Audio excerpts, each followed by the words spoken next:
If you shave your cooch, but not your booty hole, is that the same as a mullet?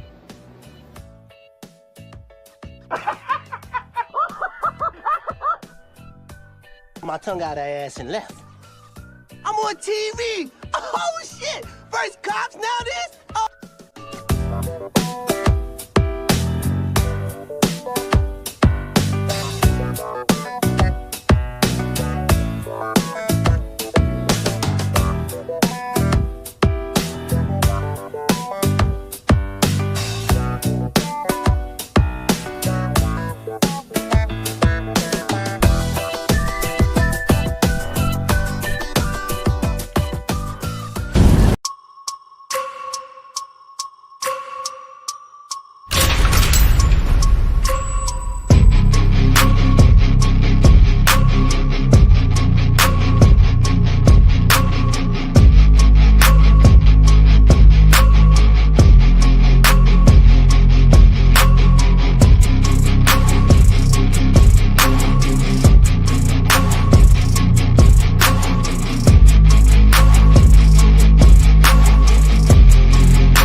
Well, good afternoon, my beautiful people here on YouTube. I do apologize. We were coming just a little bit late. I was on the phone and I have still so much to set up for this show. So you guys are just going to give me just 2 shakes of a lamb's tail. Let me pull this stuff up.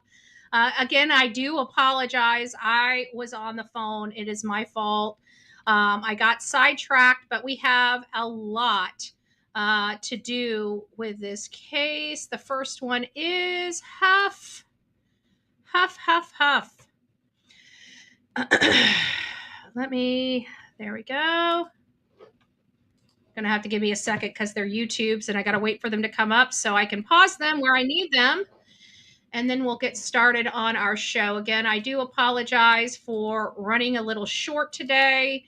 I have a massive amount of telephone calls I do between these shows for a number of things. So just bear with me. I've got the first one up, and then in the next one, we're going to have to do the same thing. If you're wondering why I'm slowing up, it is because, okay, good. Is this what I want? Why is this taking forever? Give it a second. Why is this not? There it goes. Okay.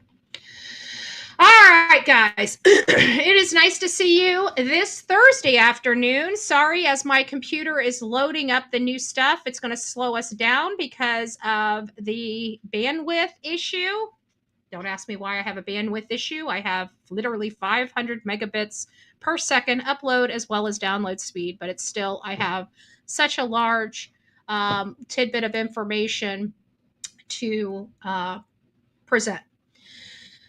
If you guys were not here for the morning live, I am looking for a co-host on the main channel to kind of monitor the chat while I'm live. So if you guys have questions that we need answered or questions that all of us have that I miss in our chats on the main channel, that would be a perfect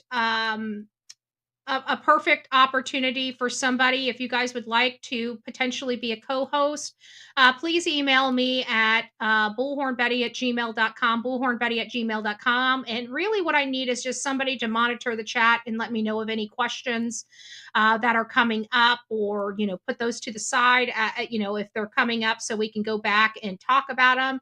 But I'm missing a lot of questions that we can clarify some information on. And I want to rectify that situation. It's been going on, we've been doing it kind of this way for several years. And I'd like to kind of engage the audience just a little bit more, because on the other channel, we get hundreds of people in the morning, and it makes it a little harder for me to be connect one-on-one with my audience. And I think that would be a better way for us to do some things.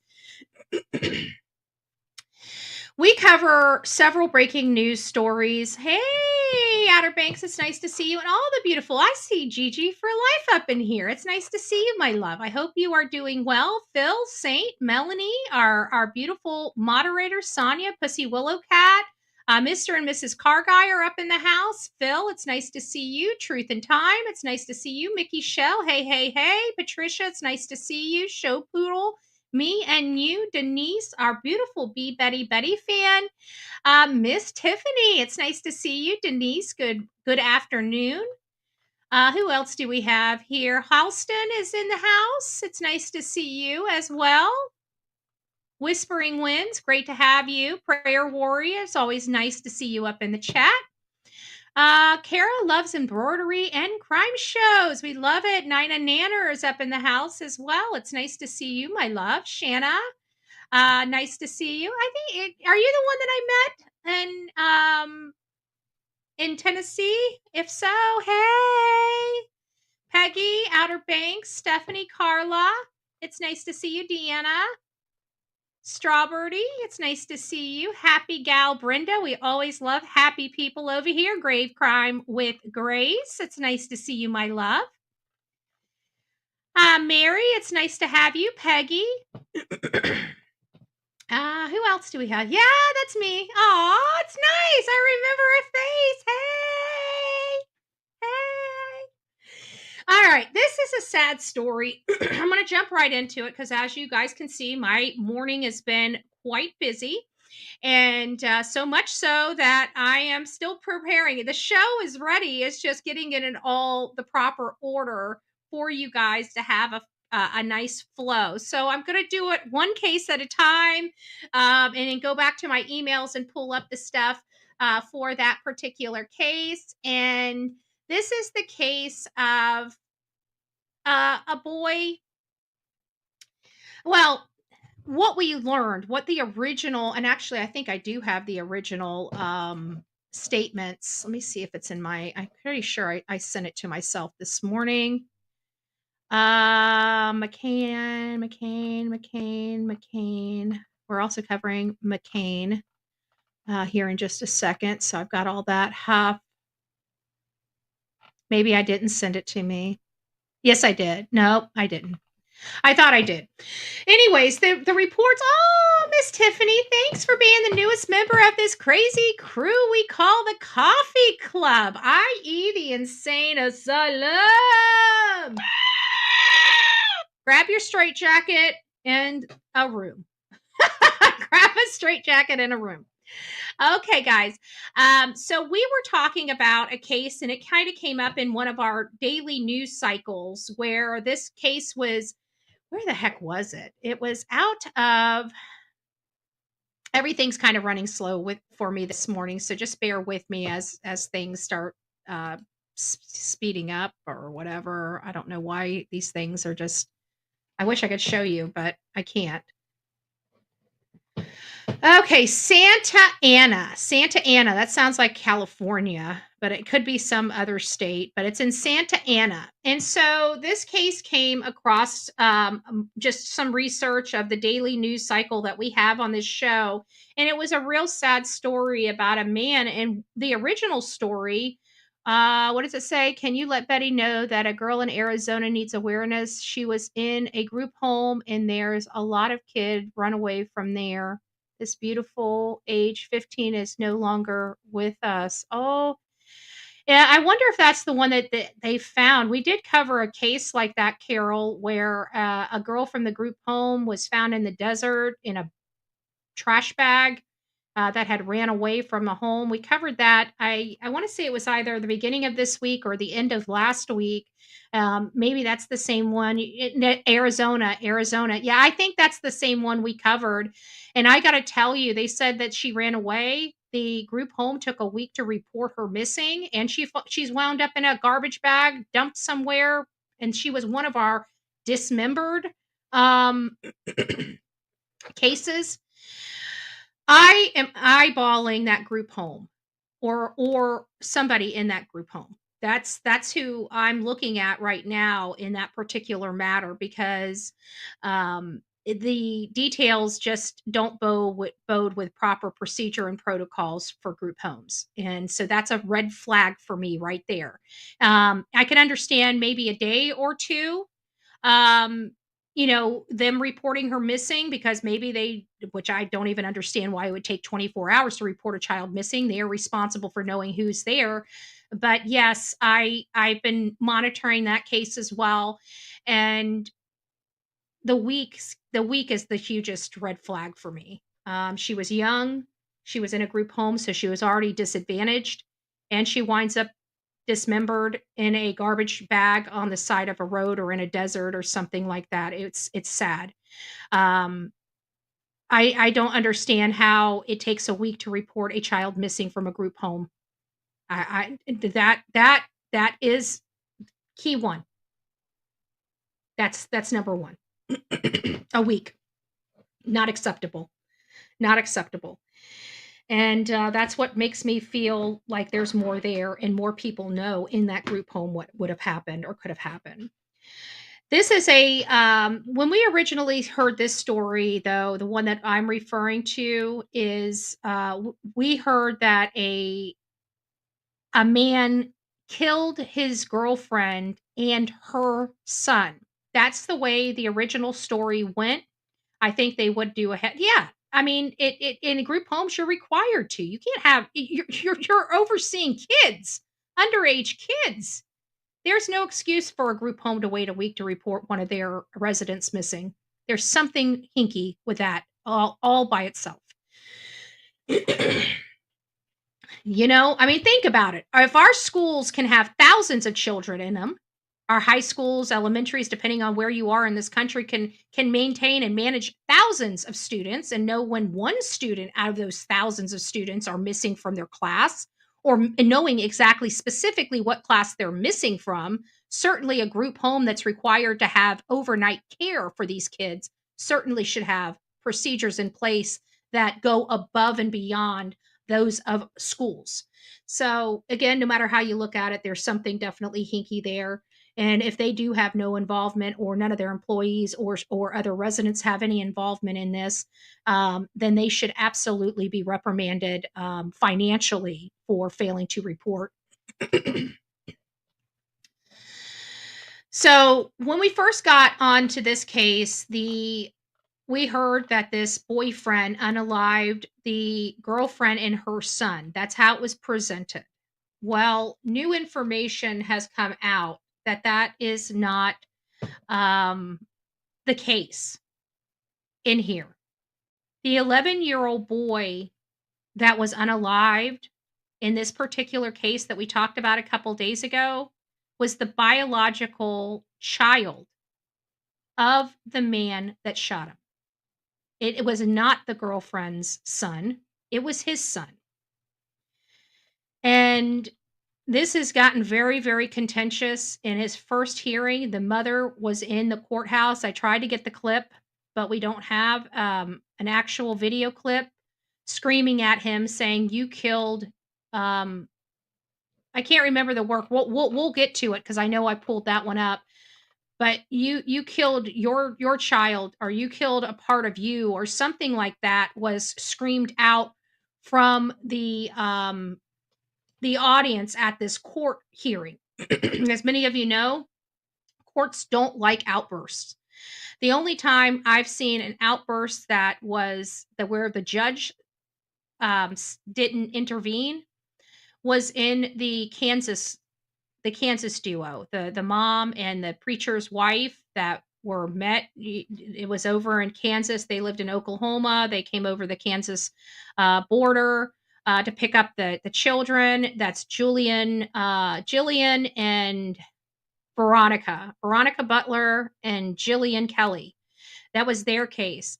That was, that was a pretty weird case, but it was such a small community that these people knew one another, and that courthouse just blew up screaming at these people, screaming at the defendants, the ones that unalive these innocent moms. That's the only time I've ever seen a judge allow that. You know, I think it should be allowed more. That's just my personal opinion.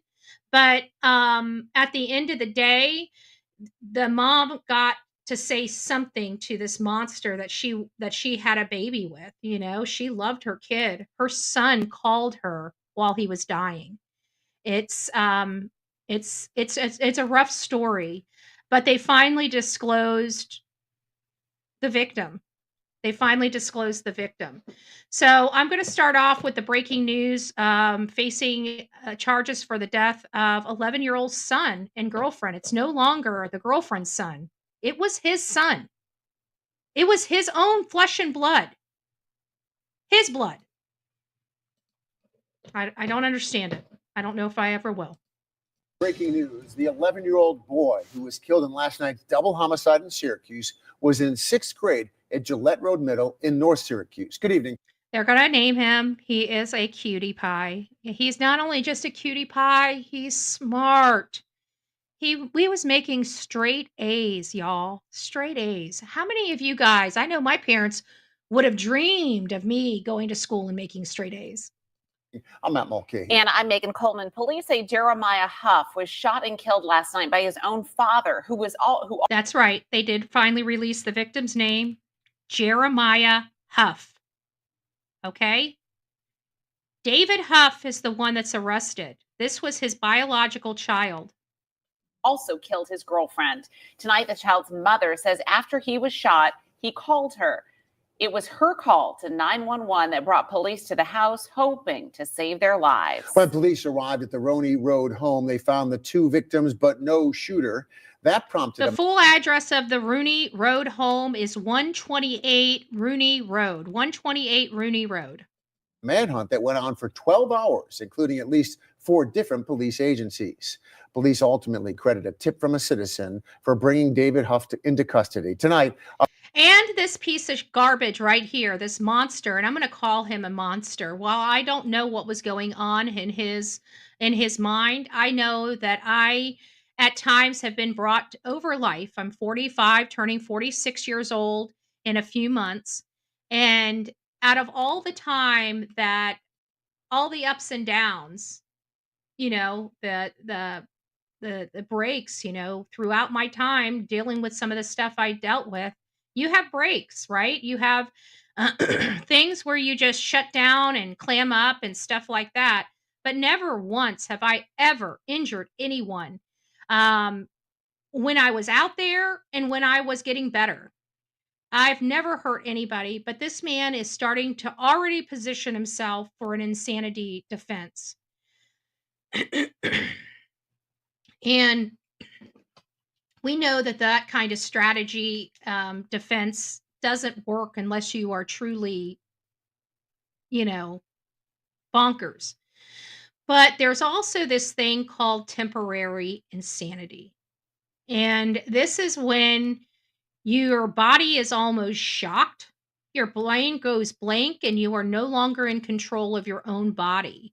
And it's a temporary insanity, and it has to do with metrics of when things happen. For example, if he walked in and his best friend was sleeping with his wife and he lost his ever loving cookies and just picks up a gun and pew-pews them, he could claim temporary insanity. However, the minute he empties that clip and puts a new clip in, that's conscious thinking.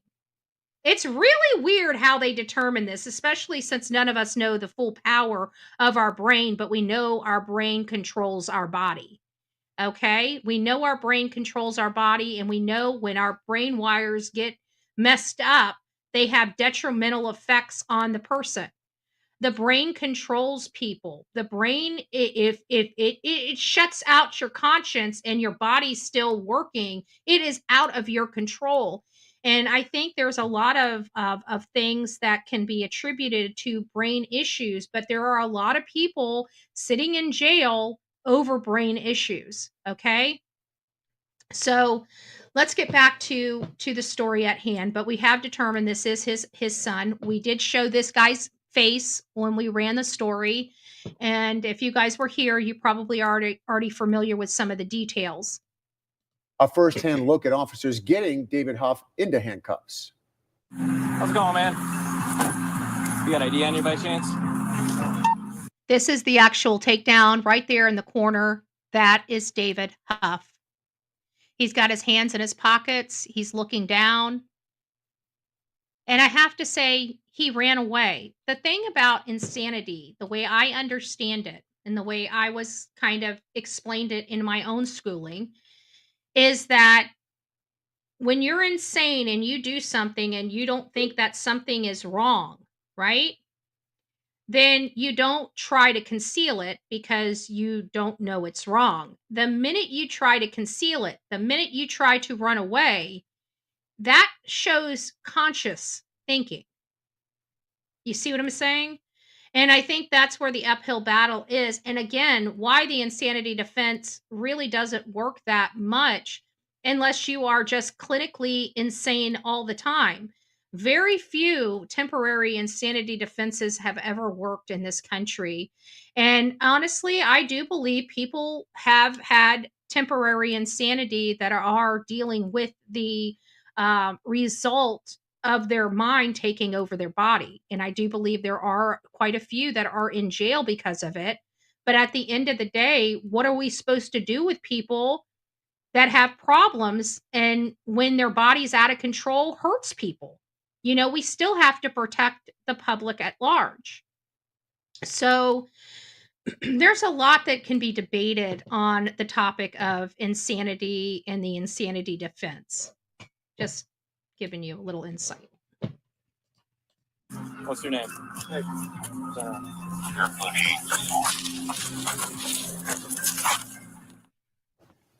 That was the moment he was arrested. It was a non-confrontation. It was a state trooper who spotted David Huff just walking. Give me just a second, y'all. I'm going to play this through so you guys can watch the arrest.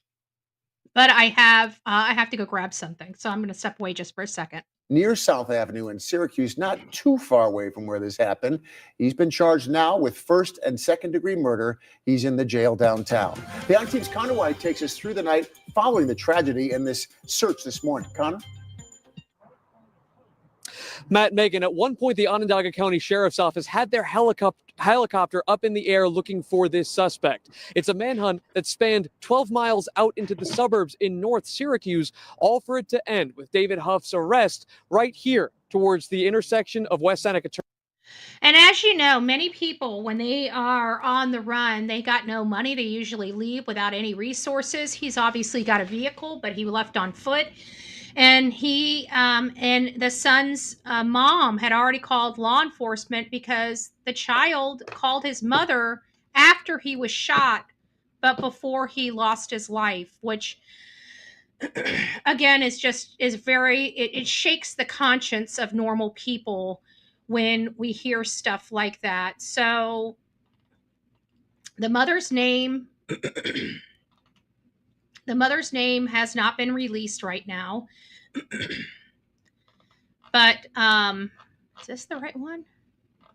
No, this is not Santa Ana. This is another case that where is this case coming from? I don't know if this is Santa Ana because that was Syracuse. Good gracious. Syracuse, New York.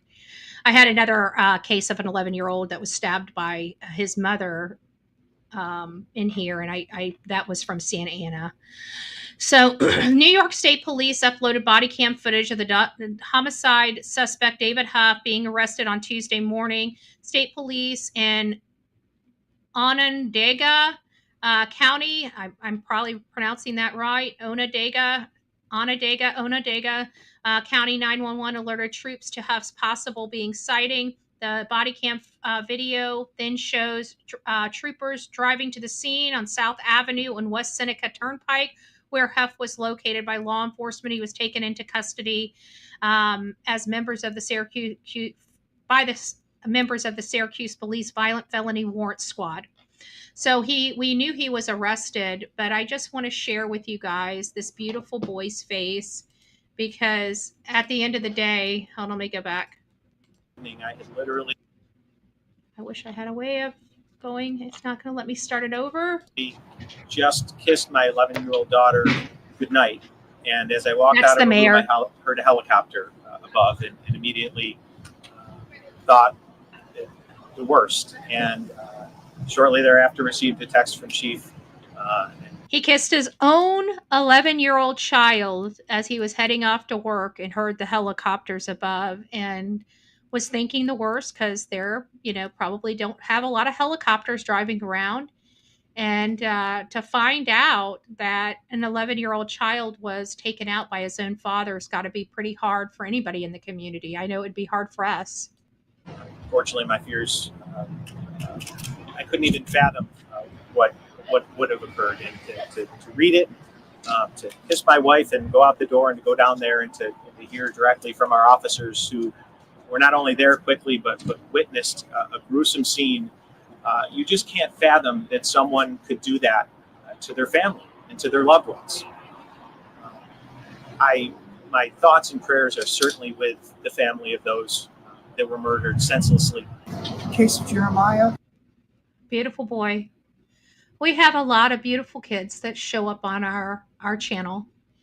And it's a lot of beautiful kids that many of us want to protect and make sure that they're safe from harm, And we pray and hope that the Department of Children and Family Services, that law enforcement, that teachers, that all these people we pay lots of money to take notice when there's problems, notice that when their child that's coming to class is off. We trust the process, but the process over and over again fails, and they fail the most vulnerable, our children. The principal described him as a friend to all. That he had a passion for skateboarding and skiing. When I hear those stories, as we have in the past with other victims, I start thinking about the fact that this was just a child going through his life, going to school, making friends. A straight A student, y'all. He was a straight A student. He had dreams. And his life was snuffed away from him.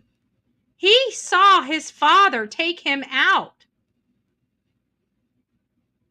I can't do it with that kind of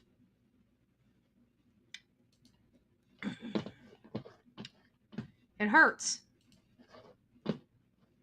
We do everything we can to protect our kids. There's the house.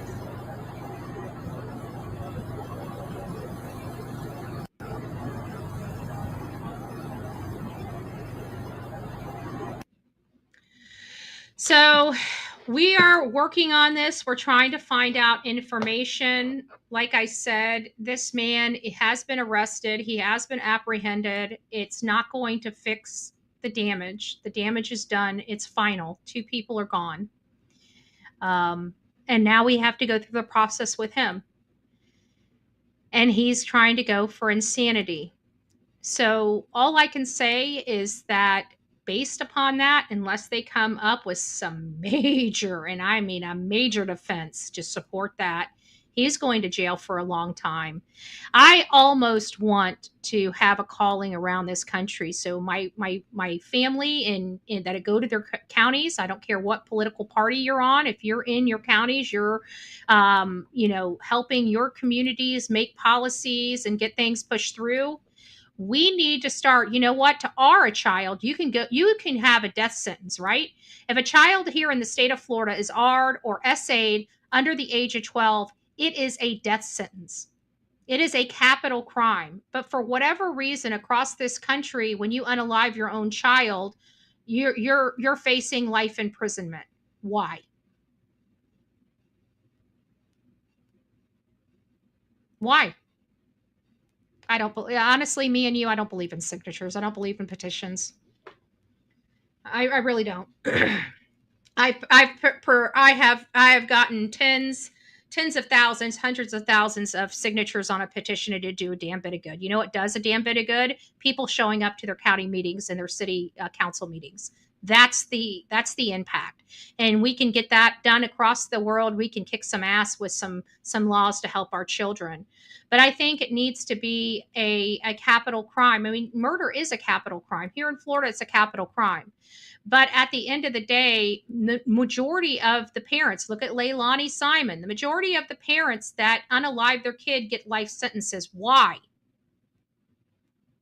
You can R a child and they're alive, but you murder a child and you get life?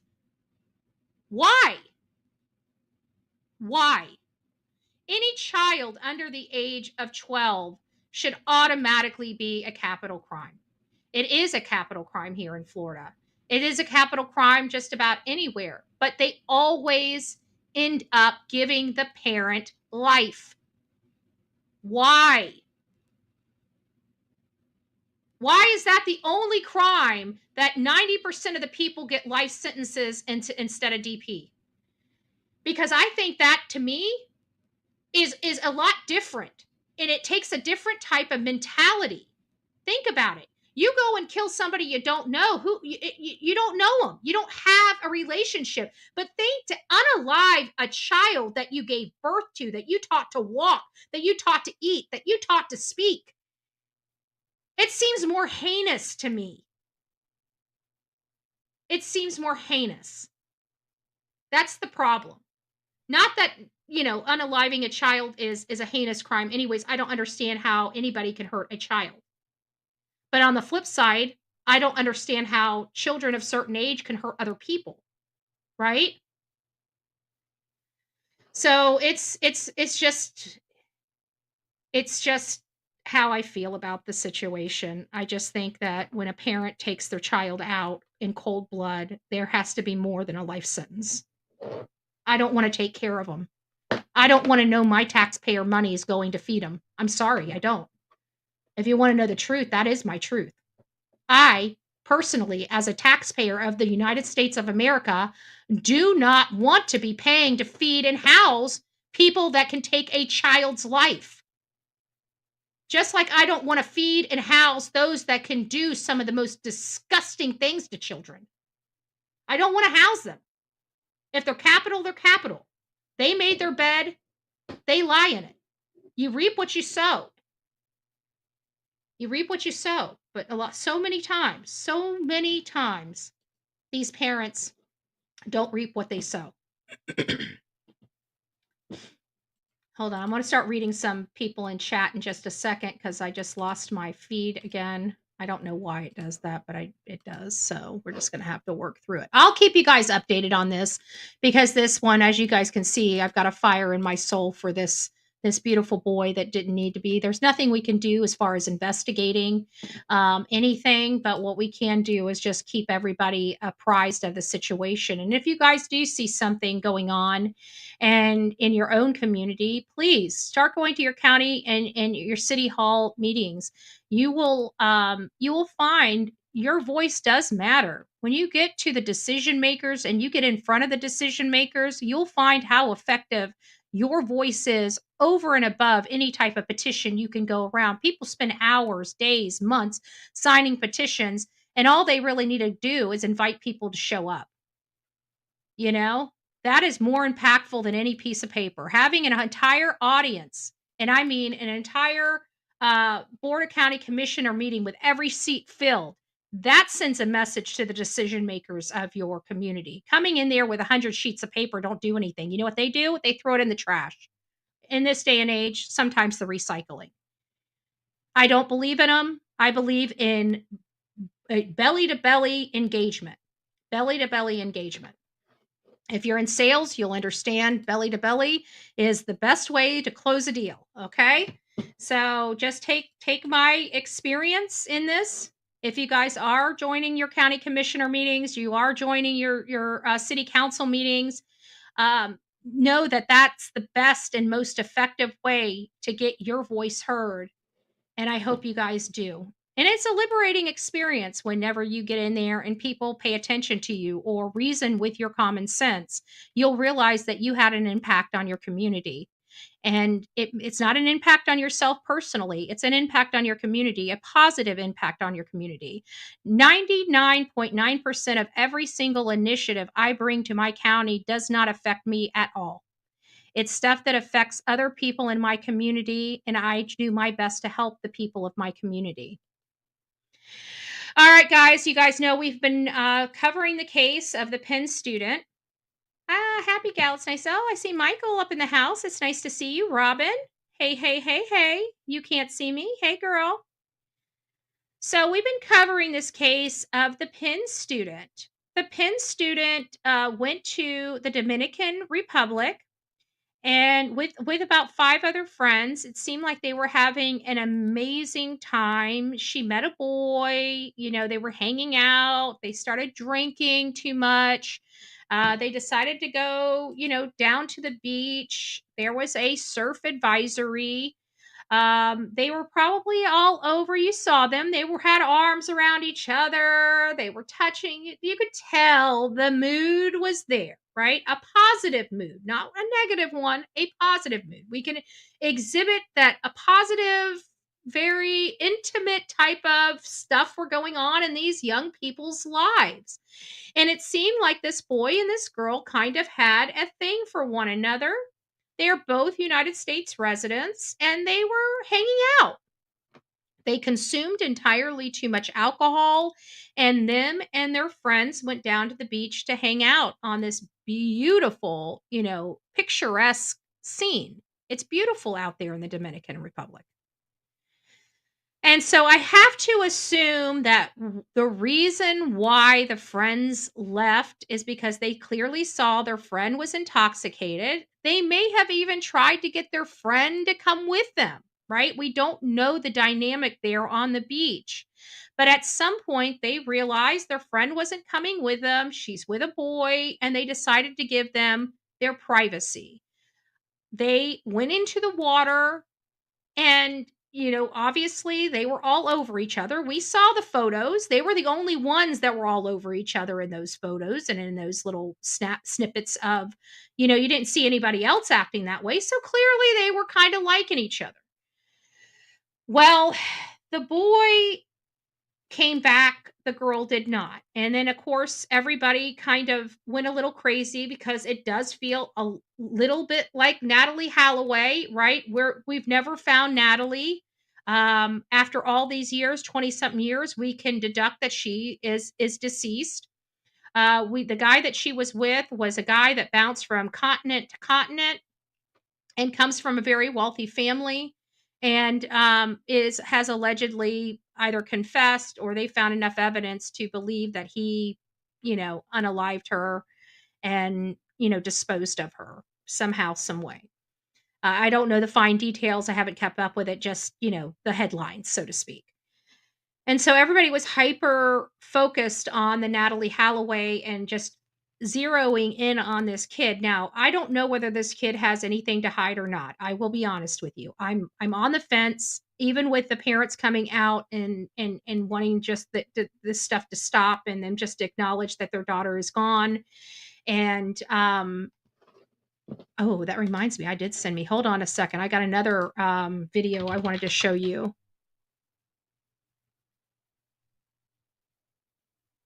Oh, those are too late. Hopefully I have it in here. Otherwise, I'm going to have to find it. But the parents came out and they no longer want, they believe their daughter drowned. They believe the young man. There are a lot of legal professionals that, I will be honest with you, we're about to see it on court TV, that doesn't believe this boy's story, that absolutely believes that he's exhibiting some strong indications, especially with the multiple different statements and stuff like that, that they think he did something horrible to her. And if they don't find her in the water, I will have to start concurring with some of that. But right now, for me, it's just a little too early. We should be making headway here. But, if she doesn't surface at all, then he hit her. And he had plenty of time to do it. But right now, the evidence that is available and all the information collected, it does truly indicate, and I explained this to you guys before, that that his story is probable. You know, there is that probability of his story being accurate, true, and correct, even though he made a few changes in his story. But could that be equated to the level of alcohol consumed? And listen, I can't make you guys make a decision for yourself. All I can do is bring you back to whenever you used to drink heavy, or whenever you used to have blackouts, or if you ever had a blackout, or if you ever had a hangover the next morning. Only you can determine whether you were foggy when you woke up in that condition or not. I can tell you I've got some experience in that, in alcohol. I've got a lot of experience. I also have a lot of blackouts. I also have a lot of hangovers, that I went through. And I can tell you there were times I woke up in my bed and didn't even know where I was. I know that's what we're getting into. That's what we're getting into. But see, this is where I'm going. This is where I'm going, is we still have people saying that they wish the parents wouldn't have done this. There's clear things. So we're giving the whole picture. And the one that I actually do have up, which you guys have seen, is this one right here. If you read, oh, you can't read the bottom. Hold on. If you read the bottom, it says Joshua Ribe, no longer a person of interest. So we do realize that that is what is being stated right now. But there are some nuances to that. There are some nuances, and we have to go over it. The problem is they don't have any evidence of a crime. So if they don't have any evidence of a crime, how can a person be a person of interest? You see where it's going now? So there's still an investigation. It's going to be hampered now that her parents have requested the courts to determine her as death by drowning. So, we have to listen to some professionals on this. I'm not ready to close the case yet on this because we still don't have a body, and if she's in that water, we should have a body. That's the way I look at it. So even though at this stage of the investigation, he's no longer determined as a person of interest, I think that goes directly to the evidence in the case. Once the evidence is presented, if there is, now again, like I said, I feel like there's enough indicators here that support Josh's story of events. There's enough evidence that support it, but there's still a lot of unknowns that could turn this case where he did something really bad to her. I don't believe that's the case, but I wanted to give you guys the full story so you guys can determine it yourself for you and your own, without my commentary in it. Because I really don't know. I'm on the fence. It could go both ways, and I think the evidence that we have could go both ways. For example, I'm saying that there was a surf advisory, right? And that there's a lot of information that leads to some information to support his claims. There are also some things that don't lead to supporting his claims. Let's go over those real quick before I get this. Let me just go over those so we have good facts. So he's changed his story multiple times. He talks about this harrowing event of him saving her life, but never tells anybody when he gets back to the room what happened. He didn't go back to the room until almost 9 o'clock in the morning, almost 4 hours after their friends left them on the beach. So this is where the fence writing comes, right? So I've got good support information for this being a drowning, but I also have good support information for this having some type of hint of foul play. And let's not forget, this is the Dominican Republic. Okay? What if they both passed out on the beach and somebody abducted her while she was passed out? There is that. There is that. There's a lot of theories that can be had, but the two theories I think people that are writing the fence are debating is whether she drowned or whether he hurt her. I think those are the only two things that are in our mind right now. So just as Stephanie said, she is correct. They have publicly stated he's no longer a person of interest, but I truly believe that is based upon the request of her parents. And you're going to have to listen to it and make a determination for yourself. But here's some information. I'm going to have to stop and chat throughout this. So let's just get this out. For you as the family of missing And now let's go to our top story for you as the family of missing University of Pittsburgh student Sudiksha Konanki is asking that she be declared dead. A judge has ordered the release of the man believed to be the last person to see her alive. Take a look at this scene.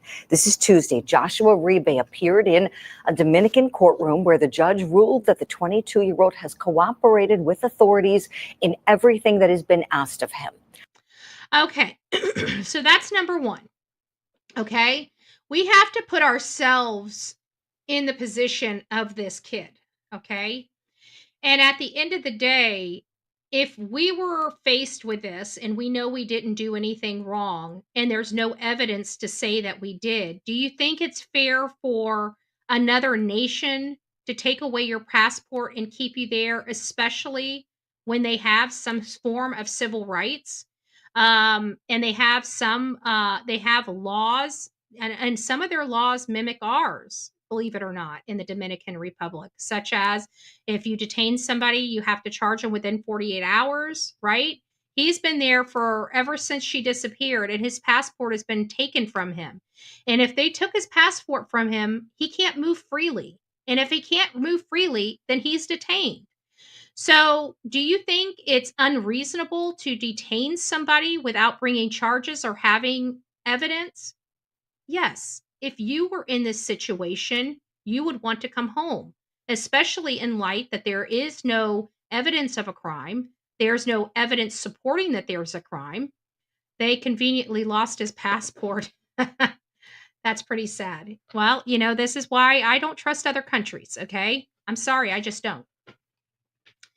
So that's the latest I've heard. Okay, gotcha. So, this is the concern right here. And you have to put yourself in a situation because you know what? You could come into contact with somebody. You could be visiting a different area or a different country and something happened with a person you come in contact with. You didn't do anything to them.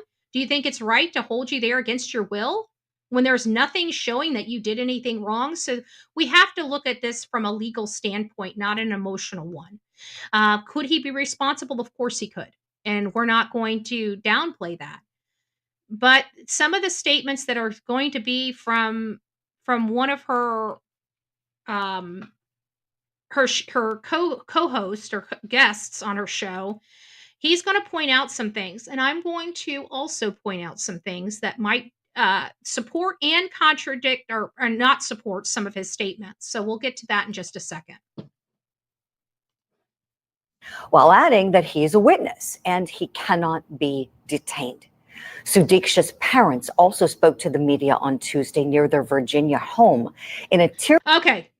So it's all in this one video. It's about to come up to the point that I want you guys to pay attention to. And this always comes back around to another case. Okay? Because we have parents that love their children and again, this is a mom that doesn't know where her child is. Okay, it's only been a couple weeks. When did she disappear? I don't even remember when the specific date that Kunaki, I can't remember her name.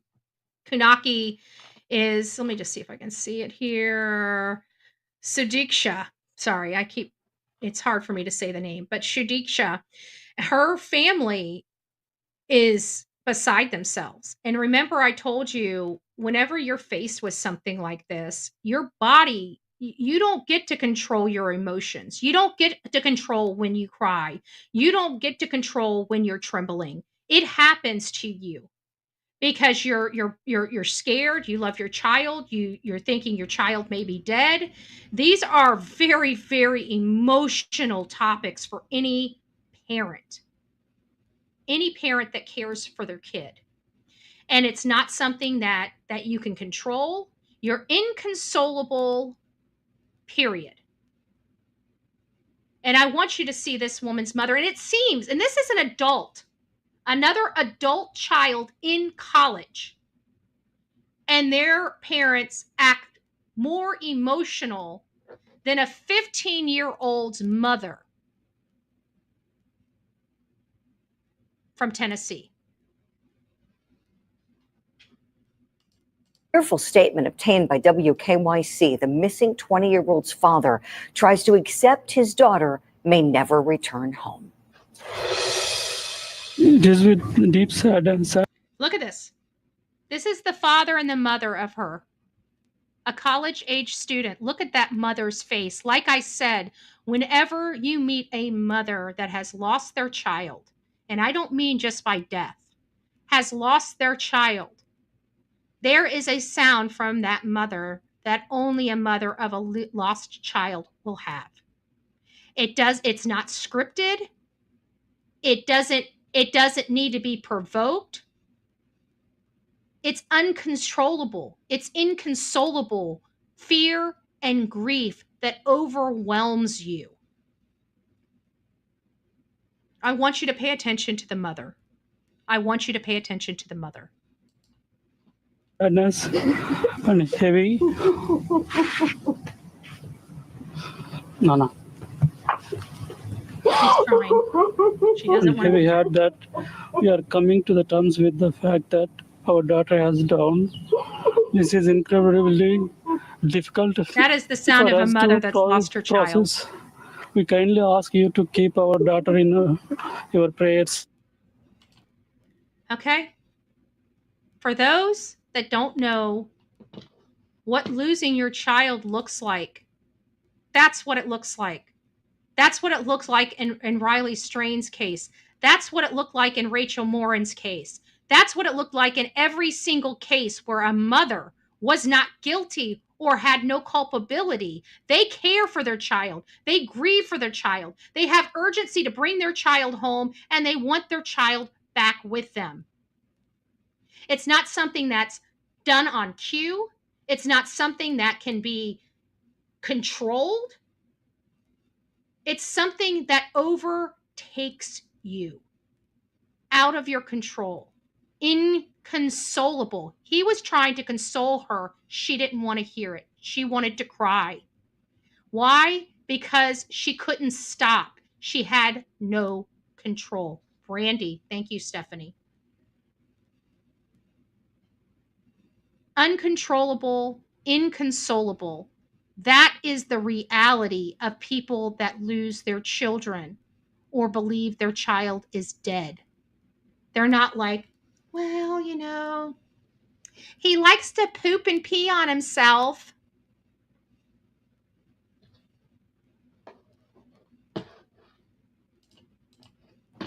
So what's next in the search for Sudiksha Konanki? Everyone's hearts are breaking for her parents. Where do they go? All right, from I'm not going to here? play this whole thing. I want to get to one very specific person, and it's this guy right here. It's coming up next. It's this guy right here. Let's get him up there. There.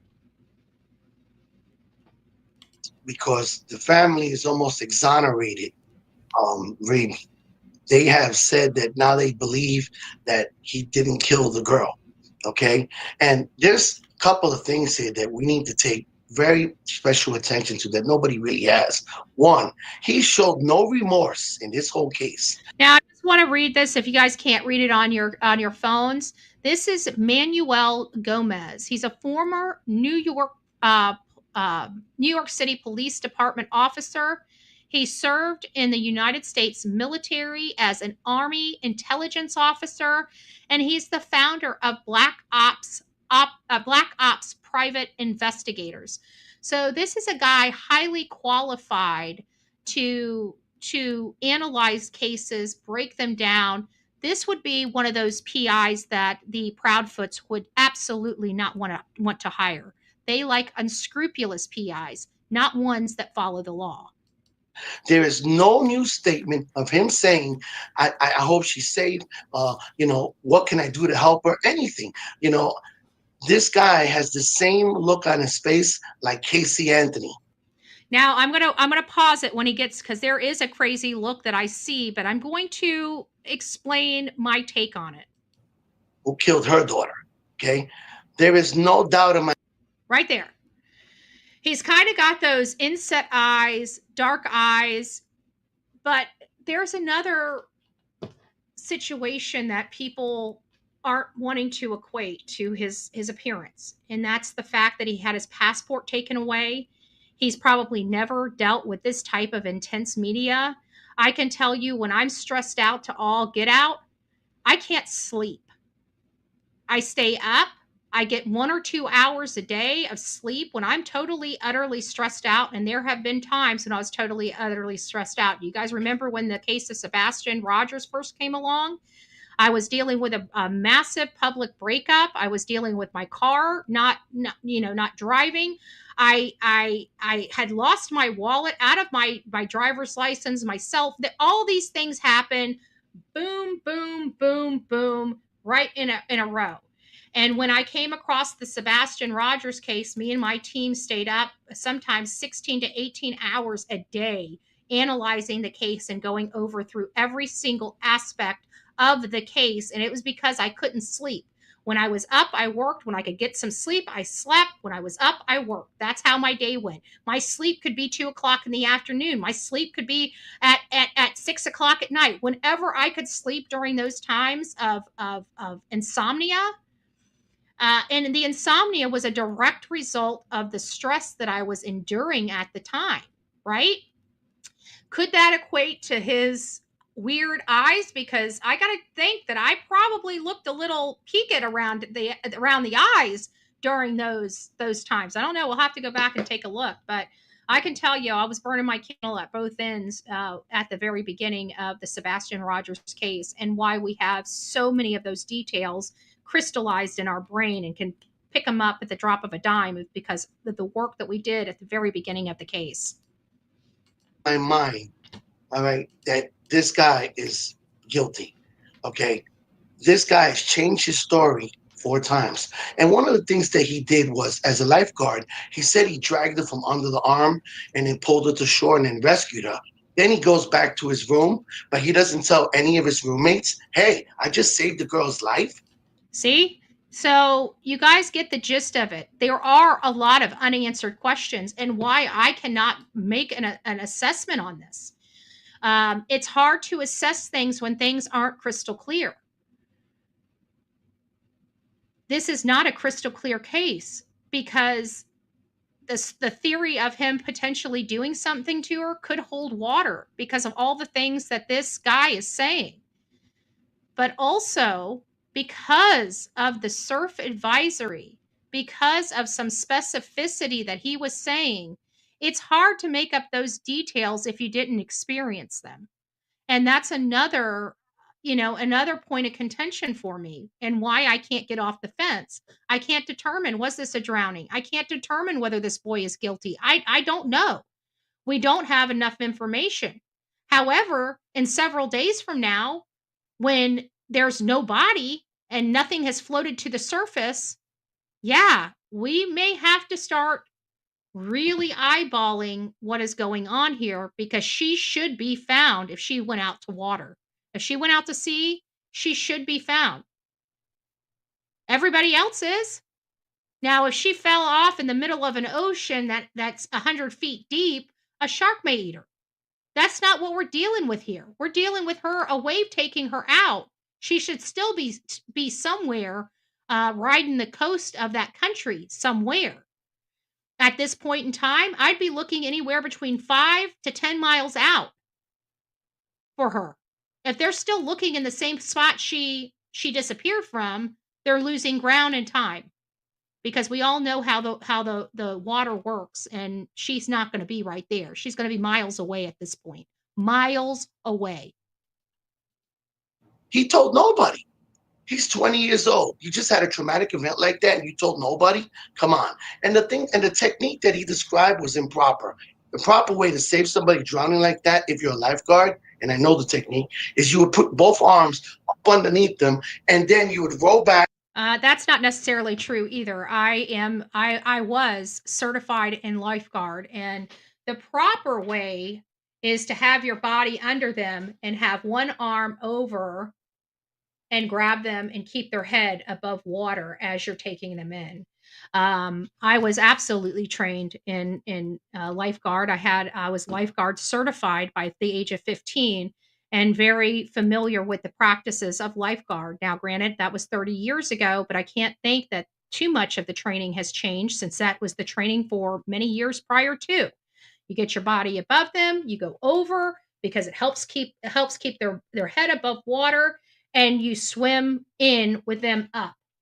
I can definitely, if I was in a pool, show you exactly the proper position for a body. But there's two ways to bring them in, not just one. There's two. So that's the one I was trained on, and they did train me on the other one. But and I think it was when it was with a struggling. Like sometimes you get out there and you have a struggling subject, one that's freaking out on you, and so there's another way of handling that situation as well. So I just wanted to explain that to you. This is something I absolutely have experience in. And then have the person's head facing up so that they were not taking in water. The technique he described was totally improper. These are some of the discrepancies that the investigators in this case have dropped the ball on. And now the fact that the family has said, hey, we don't believe he did it. You just gave this guy scot-free clearance to leave and come home like nothing happened. Manuel, thank you so much. But the one thing that they're forgetting is we do have extradition treaties with this country. So if they do find out he did something, our government will do one of two things: either send him back to be tried in the Dominican Republic, or they're going to try the case here in the United States. Um, so no matter how you look at it, this guy's not going to get a free walk. He's not going to get a free walk. Our federal government's involved. We have the Dominican government involved. We got their local state police involved. I don't see where, I can't see where he can escape by not being there. They want to have their hands on him. He's a resident of a different country. Uh, but we as America are not going to allow somebody from America to kill one of our residents in America and not cooperate with an investigation, even overseas. But again, we're going to do one of two things. We're either going to send the person back to meet with justice of that country, or we're going to try them right here in our country. And that's kind of when the feds get involved, and it's no longer state, it's a federal action against them. So we do have recourse here. I just want everybody to know that we have recourse here. And now we are going to go. Let me go up here and just check on you guys. Oh, we got 3. Look at that. I missed you guys. Look at that. Miss Black, we got you. Gina, thank you for becoming the newest member of this crazy crew we call the Coffee Club. And Grave Crime with Grace, thank you guys. Welcome to this crazy crew we call the Coffee Club, i.e. the Insane Asylum. Go grab yourself a straight jacket and a padded room. You are official.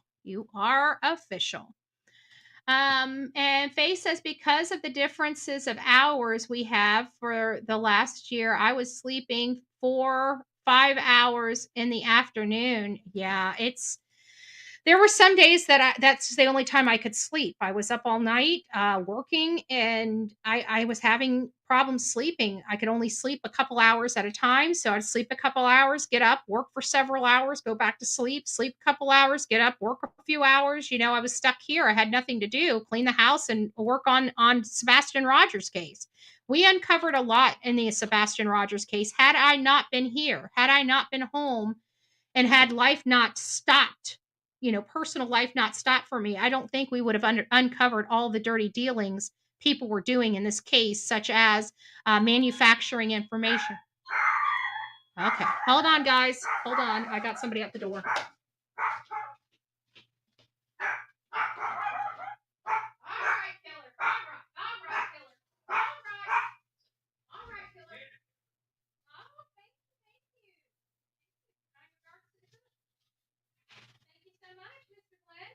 She went over to go see Emily and he broke her heart. Well, shame on you.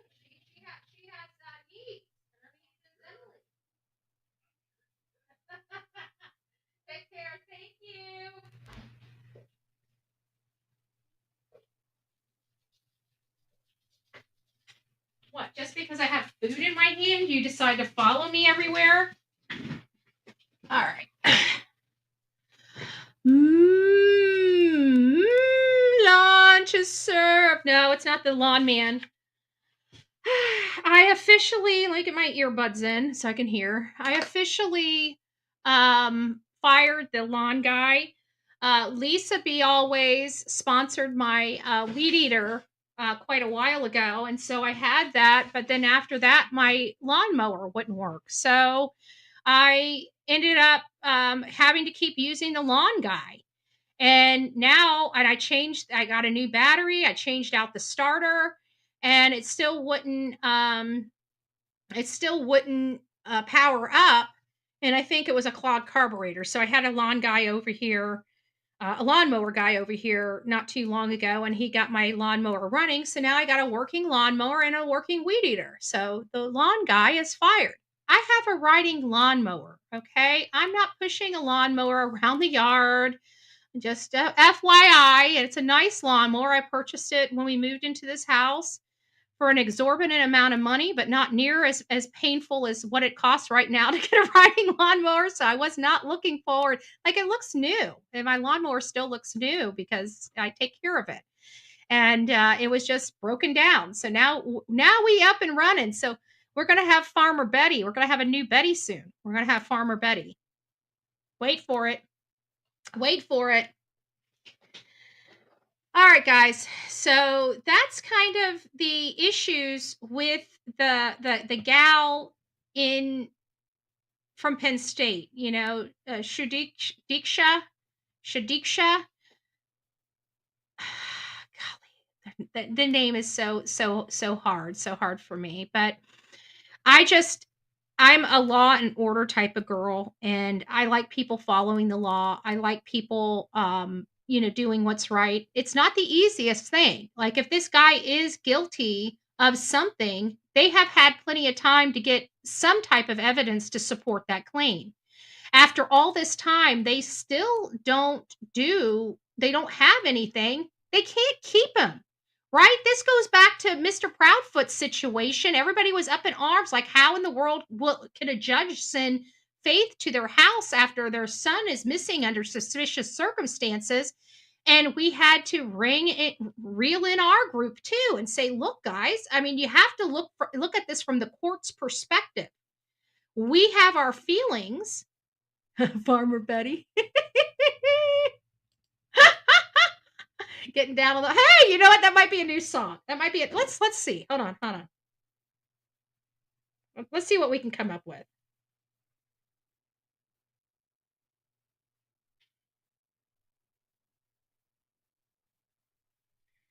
Bullhorn Betty getting down on the farm.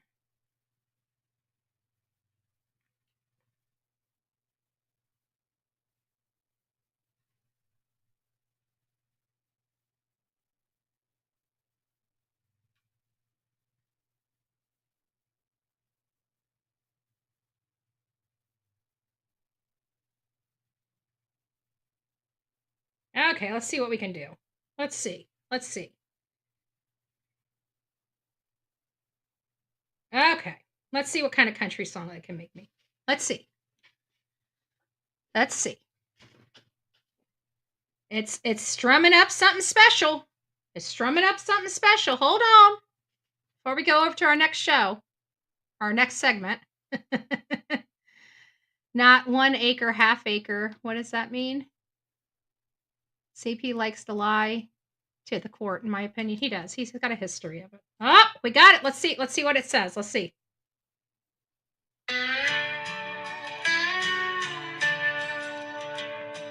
Bullhorn Betty's got her boots laced tight. Out on the farm neath the pale moonlight. Handmade sign hanging on her green John Deere. When they're missing, I'll find them, don't you fear. She's got her flashlight, she's got her hound, kicking up dust, searching across the ground.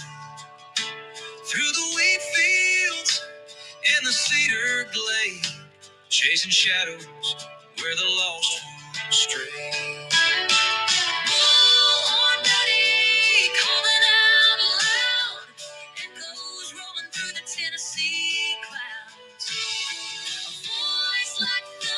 burning.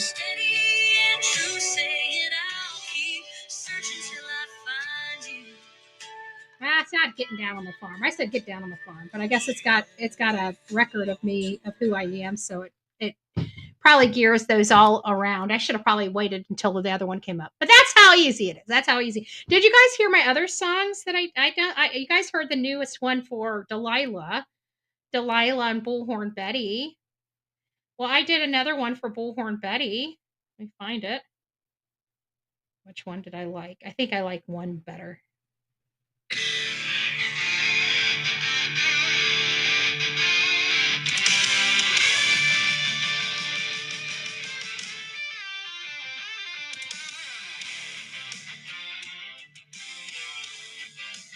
Oh, yeah.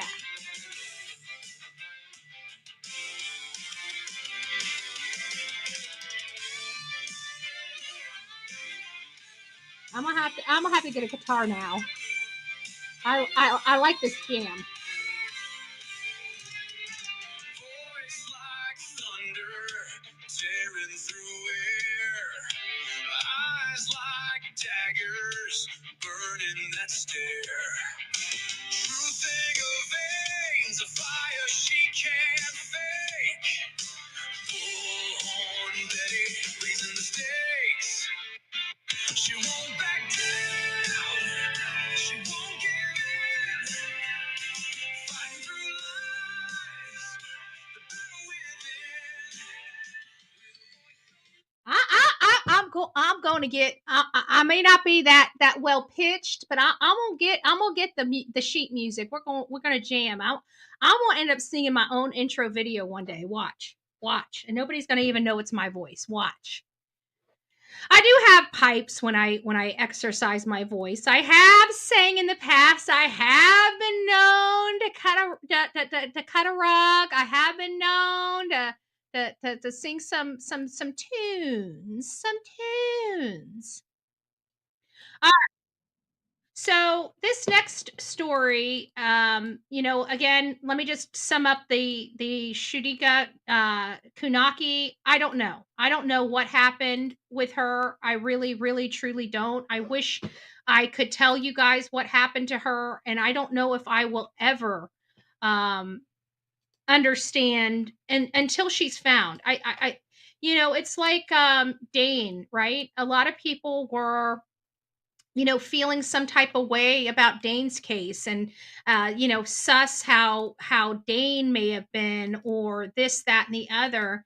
And we found out, obvious stuff is that he went into the water. Here, we've already got some information about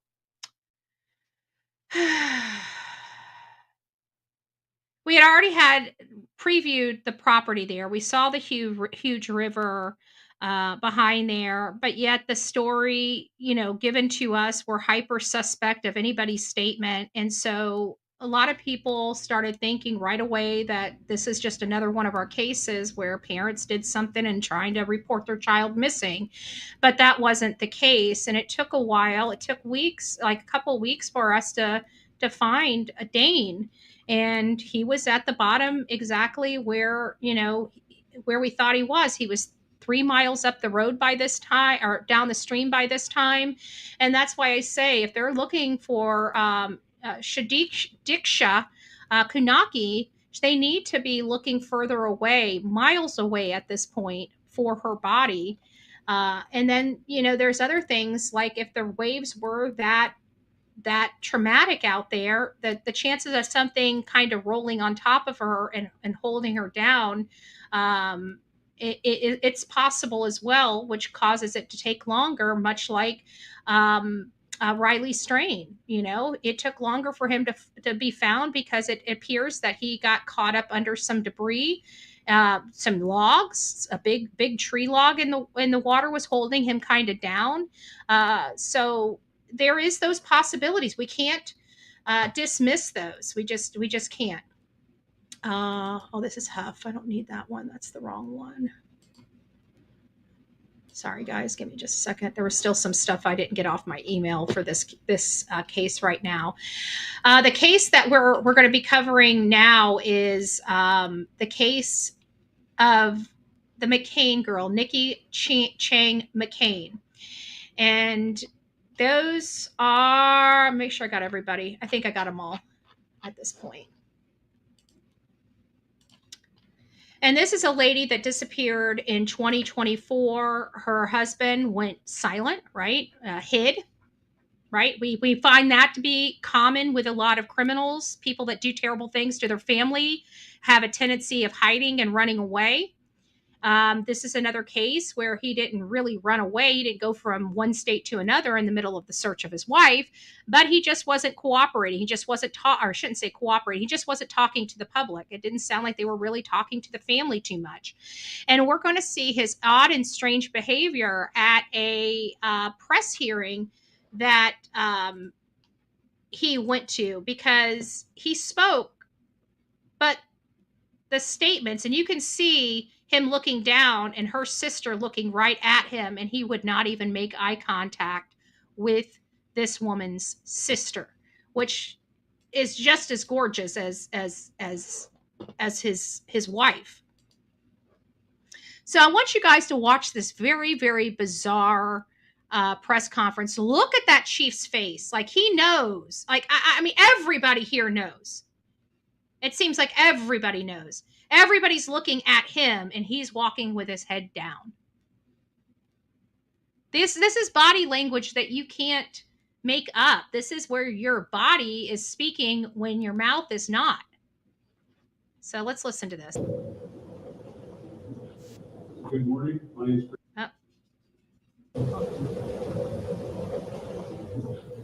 Good morning. My name is why do we not have sound? Can you guys hear anything? Sheriff's Office. Okay. Huh. This is interesting. Let's refresh. Let me see if anything's changed in our audio settings. I can't hear anything. Can you guys hear anything? I heard it this morning, so I definitely. Here, you want a potato? You want a piece of sausage? Here you go. Have a piece of sausage. There you go. Sorry, she was crying. She wanted some of my food. So you guys can hear it, but I can't. Oh, I know what it is. It's one of these things where it's probably only coming in on one ear, and it was in my deaf ear. There it is. Yep, I can hear it now. Okay, let's go back. Good morning. My name is Chris Edwards, the investigations captain of the Sheriff's Office. And we're here this morning regarding the Nikki case. That sounds awful. At this point, we were asked by the media or the family who wanted to address the media regarding her investigation. And at this point, let's let the media know that we're not planning on taking any questions. Look at his face. I'm sorry. And look at it. He's standing next to his sister-in-law while she has a picture. He doesn't have a picture. He has nothing. This is his wife. And her sister's there with a beautiful picture of her, and you can see the beautiful resemblance. To be honest with you, it's hard to tell them apart, you know? That's got to be hard. And that man is just standing there. So let's keep listening. Questions after regarding this case, and the families relate the same, so we respect that. So at this point, the Met Sheriff's Office is continuing to investigate this. We have since last May. We're nearing a year. At this point, we're about 10 months. And still actively working the case. So at this point of the conference, we'll let the family address the media as requested. It's so garbly. We can talk with your title. So we just have we'll have each family member say that again. Hello, I'm John McCain. I'm the husband of Nikki McCain. First of all, I would like to thank the Sheriff's Office, FBI, for getting involved. Any efforts that So the first thing that you will notice is no exhibiting of emotion. You can see the emotion on the family's face, but they're not even crying. But he's not making eye contact. If you scroll into your screen, you will see his eyes are looking down.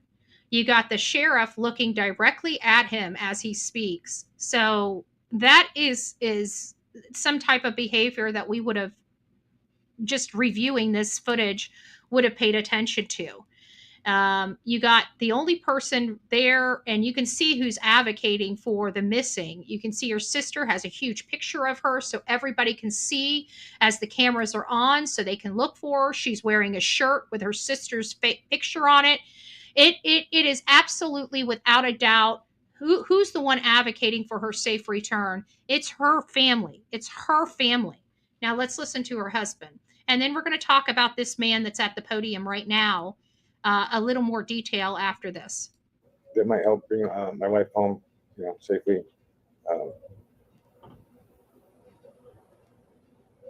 We miss you. I don't really know. He has hard for words, and then her sister looks right at him, and he goes to turn and look at her. Let's see if he maintains the eye contact while he's speaking to her family. I haven't been in the public eyes, and I haven't done very well with it. I apologize to everyone. So he's saying basically, I haven't done very well with her death, so therefore that's why it's taking me almost an entire year to be a part of a press conference or to speak, right? Or to speak. This is problematic to me. He hid for a year. He hid under a rock for a year while they're investigating his wife. Mind you, never once search. You guys hear the behaviors. I want you guys to pay attention to the behaviors, not the words. Never searched. Never helped search. Never came out and spoke. Hid away from the media. There's a missing person, and he didn't want the media searching for his wife. Does this sound familiar?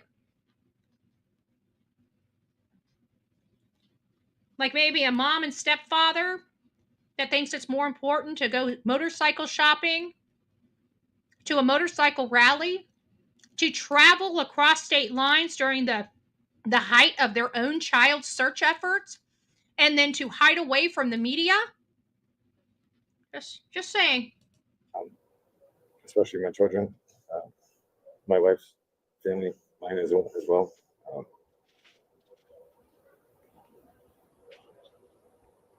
I'm just here in support, so anything that I can do, I want to do that. Okay, I'll take over. Thank you, Ted. Oh, and so he thanks them. He explains why he wasn't there, but no pleading to help find his wife. No information about his wife. No talking about what she likes, what she cares about. Nothing. Nothing. He hides away for almost a year. Then he comes out and apologizes and gives excuses. Sure does sound like a lot of people we eyeball in a lot of cases we cover. Thank you. You can go stand back up there if you want, or I think it's fine if you go there. I don't need podium mic.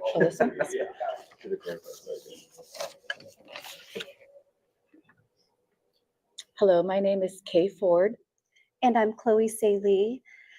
We just want to start off by saying thank you for being here today to hear about our missing sister, Nikki Cheng Saley McCain. I don't know where the husband went.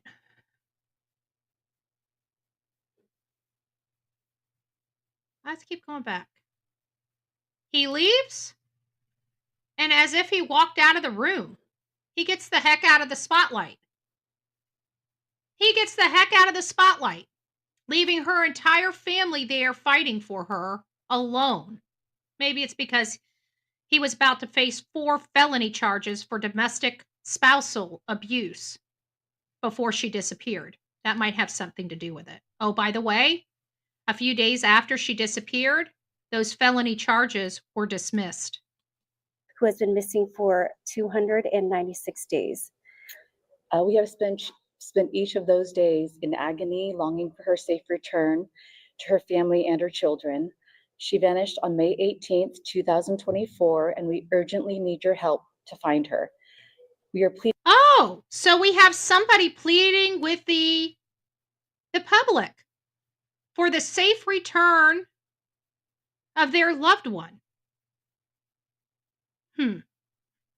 Interesting. It seems like these guilty people have a pattern of behavior, and the non-guilty people grieving parents and families have a different pattern of behavior.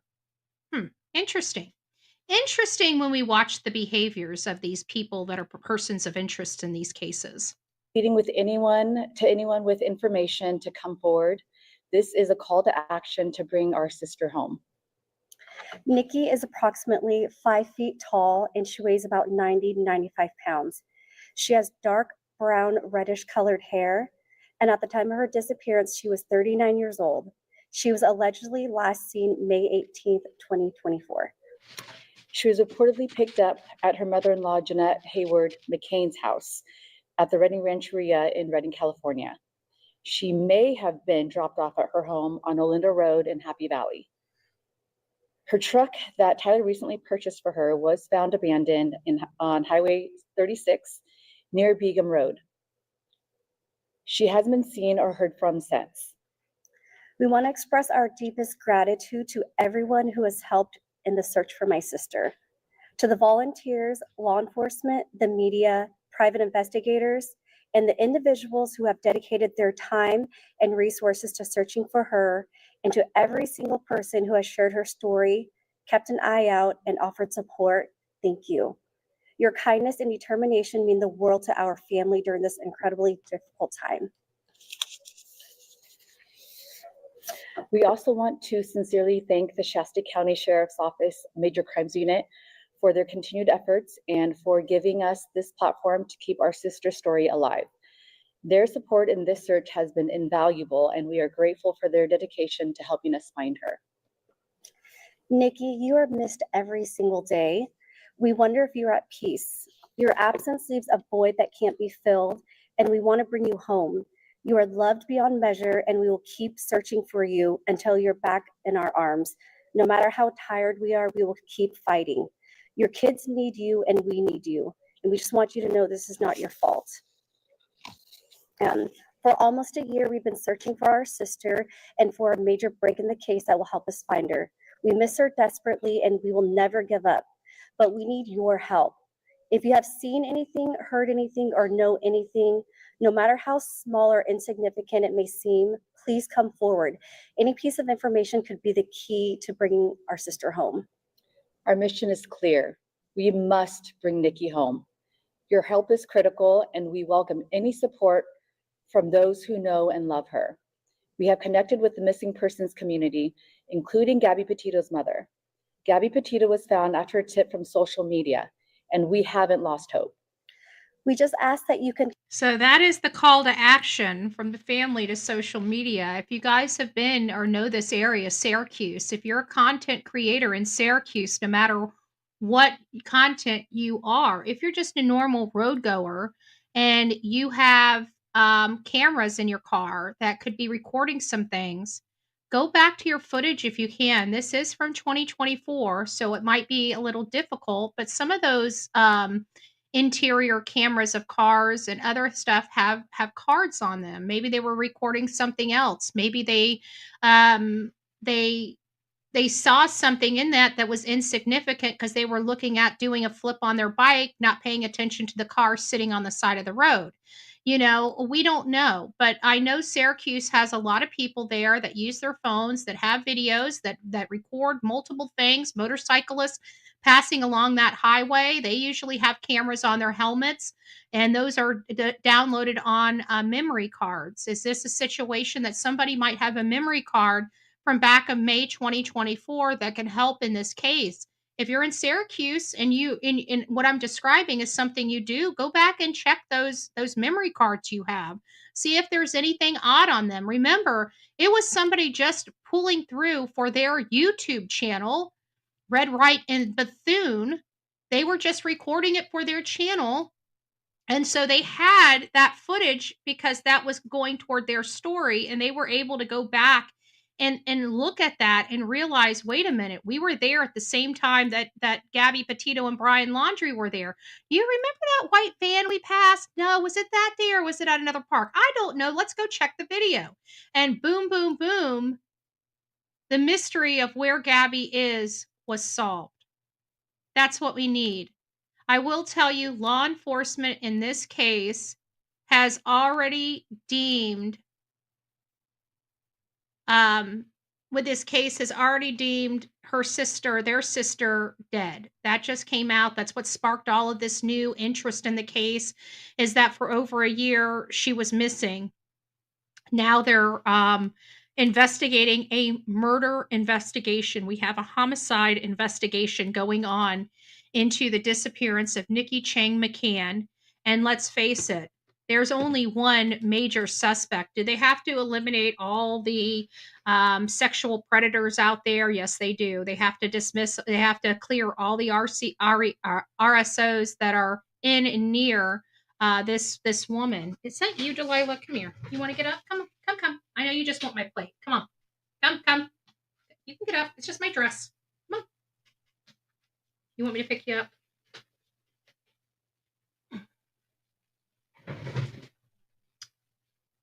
There she is. Say hi, everybody. Mommy's got food on the table, so I figured I'd jump in her lap and try to take her potatoes. Actually, to be honest with you, I'm just trying to get the sausage. She's got sausage. So this is really what I'm after right here. That's what I want right there. So I bet you if I toss it, she's gonna be ready to go.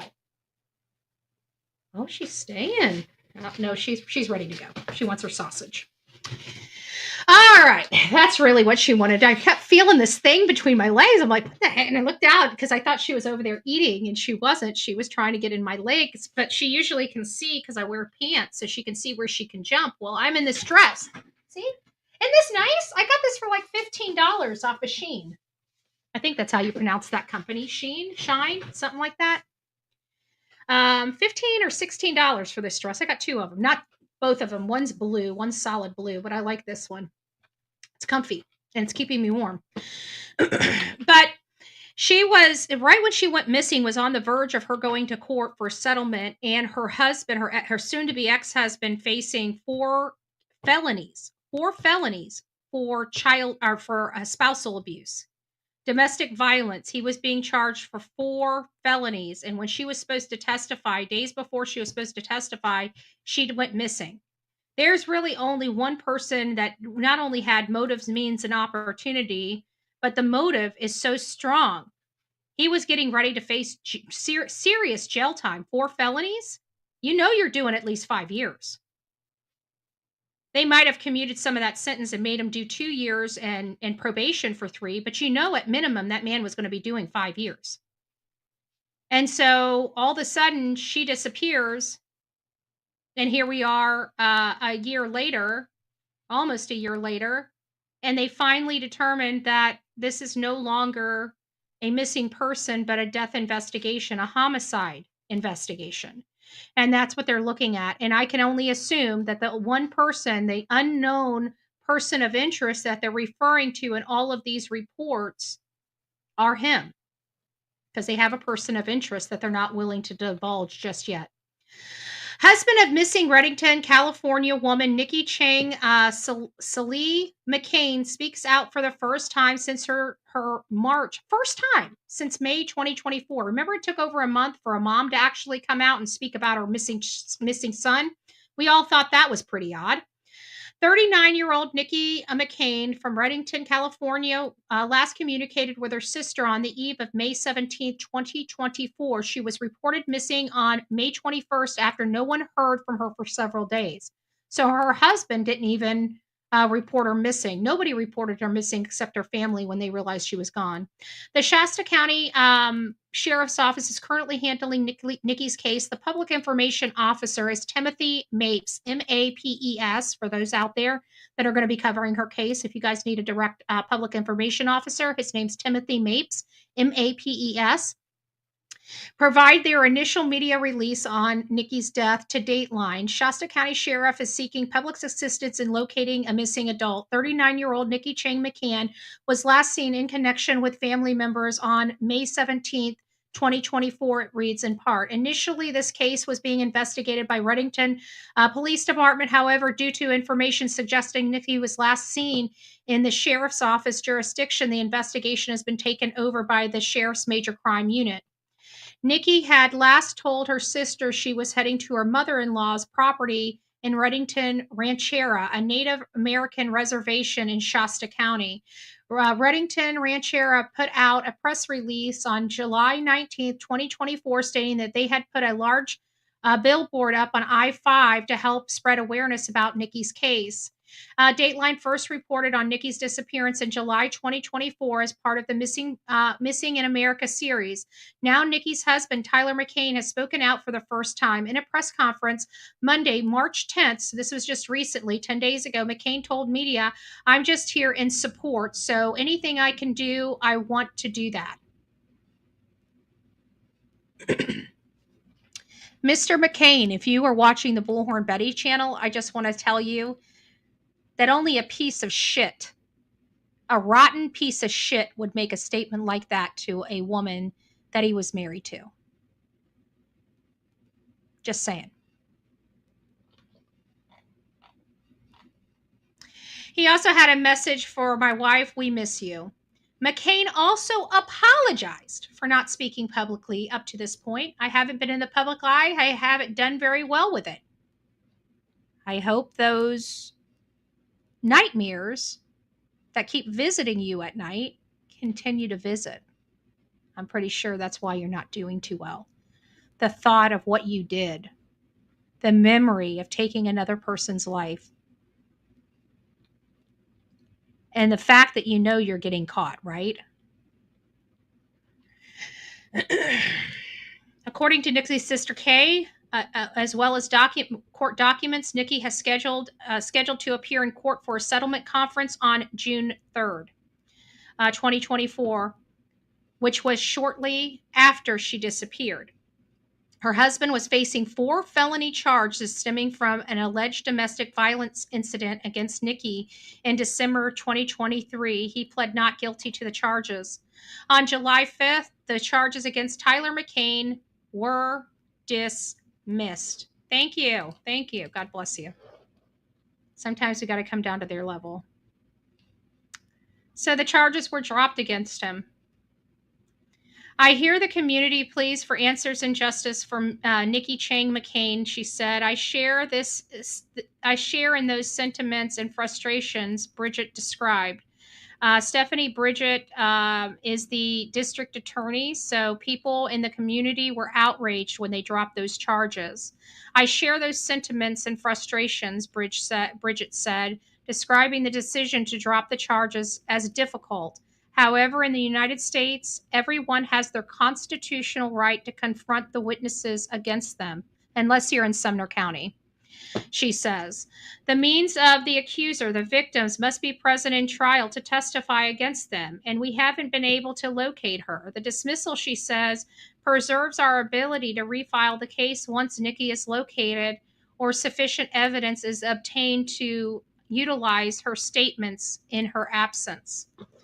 So that's the situation we're dealing with. We went way over our... Oh, thank you, Grace. Grace gifted a Bullhorn Betty membership. If you received your Bullhorn Betty membership, don't forget to tell Grace thank you. And welcome to this crazy crew we call the Coffee Club. Aidi and Santa Salam. Grab your straight jacket and your padded room and welcome aboard. Welcome aboard. Choo-choo. Thank you, Miss Tiffany, Gina, Grace. I missed Erna. Wow. Well, thank you guys for becoming the newest members of this crazy group we call the Coffee Club. Aidi and Santa Salam. It's nice to see you. And then our beautiful You Can't See Me. And of course, Grace giving out another Bullhorn Betty membership. Don't keep this channel a secret. We're building this channel. We had this channel built, but then we got our old channel unleashed. And so we went back over there. But this channel is here. We need to advocate on this channel. No different than the other channels, except it's just too difficult to run on one channel all day for multiple segments. It really drowns out the notifications. So bouncing between the two channels have absolutely helped in getting more people's attention to cases that aren't rising to the cream of the crop on social media. So at least we're aware of them and we can monitor them, and just in case. You never know what's going to happen. And some of these cases could take be straightforward and just take wild turns, and we're going to be right there to get it and to learn about it. So she's a beautiful girl. I got to tell you, their mom and father make beautiful kids. Okay. Those ladies were gorgeous. It's so sad that they're missing a sister. Their sister seems, I guarantee, just as sweet and as kind and probably as bullheaded. You can tell those girls that her two sisters got grit. I can see it in their eyes. They got grit. And there's no doubt that Nikki also had grit, and she was showing her grit and standing up for herself before she lost her life. And I'm going to say that because it's now a homicide investigation. So, all right, guys, there's your round out. I wish we had more breaking news that we could have discussed, but these are 3 cases we've been covering, and there was a lot more information in them today. So we needed to kind of keep it honed in on those 3 cases, and we'll keep monitoring those as well as new cases and new stories coming up. So you guys have all your breaking daily news. And I hope to see you here tomorrow. God bless each and every one of you. Rock it out with your coffee beans out. Don't forget to be fearless. If you see something, say something. An ounce of prevention is worth a pound of cure. And until next time, please be safe, but more importantly, kind to one another. God bless. From the East Coast to the West Coast, we are everywhere true crime is. We are asking for the public's help. We are searching in the woods. We are doing what it takes here on the Bullhorn Betty channels to find answers to the most alarming cases we have been watching on the news. I can tell you personally that I have traveled this entire country seeking these answers and bringing that content right here to you here on the Bullhorn Betty channels and Bullhorn Betty Crime Stories. We are happy with the work that we've done. We brought many answers to the public, and we have defied mainstream media in our pursuit of the truth in these cases. We will continue to work, we will continue to fight for these victims, and we will continue to tell their stories here on my channels. Welcome to the Bullhorn Betty brand of channels and the Coffee Club. Thank you for your love, thank you for your support, and more importantly, thank you for allowing me to bring these victims' stories to each and every one of you, advocating for each of these victims.